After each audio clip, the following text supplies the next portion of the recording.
హైదరాబాద్ లో ఎమ్మెల్సీ కవిత జన్మదిన వేడుకలు ఘనంగా జరిగాయి. బీఆర్ఎస్ నాయకులు, ప్రజాప్రతినిధులు హాజరై ఆమెకు జన్మదిన శుభాకాంక్షలు తెలిపారు. పార్లమెంటు ఎన్నికలకు సంబంధించి భారత ఎన్నికల సంఘం ద్వారా ఏ క్షణంలోనైనా షెడ్యూల్ వెలువడే అవకాశం ఉన్నందున ఎన్నికల నిర్వహణ కోసం అన్ని విధాలుగా సన్నద్ధమై ఉండాలని, ఎన్నికల ఏర్పాట్లను మరింత ముమ్మరం చేయాలని రాష్ట్ర ప్రధాన ఎన్నికల అధికారి వికాస్ రాజ్ సూచించారు. ప్రధాని నరేంద్ర మోదీ రాష్ట్రంలో పర్యటించే తేదీలు ఖరారయ్యాయి. మొత్తం 3 బహిరంగ సభలో ఆయన పాల్గొంటారని బీజేపీ వర్గాలు తెలిపాయి. ఈ నెల 10న మల్కాజ్గిరి, 16న నాగర్ కర్నూల్, 18న జగిత్యాలలో జరిగే బహిరంగ సభలో ప్రధాని పాల్గొననున్నారు. రాష్ట్రంలో కొత్త వెహికల్స్ ఇక నుంచి టీజీ పేరుతో రిజిస్ట్రేషన్ కానున్నాయి. ఇప్పటి వరకు ఉన్న టీఎస్ పేరును టీజీగా మార్చాలని రాష్ట్ర ప్రభుత్వం చేసిన ప్రతిపాదనకు కేంద్రం ఆమోదం తెలిపింది. మంగళవారం ఈ అంశంపై గెజెట్ నోటిఫికేషన్ విడుదల చేసింది.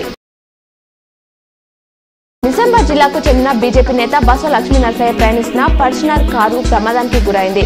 రామాయంపేట వద్ద అదుపు తప్పి పల్టీలు కొట్టింది. ఈ ప్రమాదంలో బసవకు స్వల్ప గాయాలయ్యాయి. మెదక్ పార్లమెంటు ప్రభారిగా ఉన్న బసవ లక్ష్మీ నరసయ్య మంగళవారం హైదరాబాద్ లో జరిగిన అమిత్ షా సభలో పాల్గొన్నారు.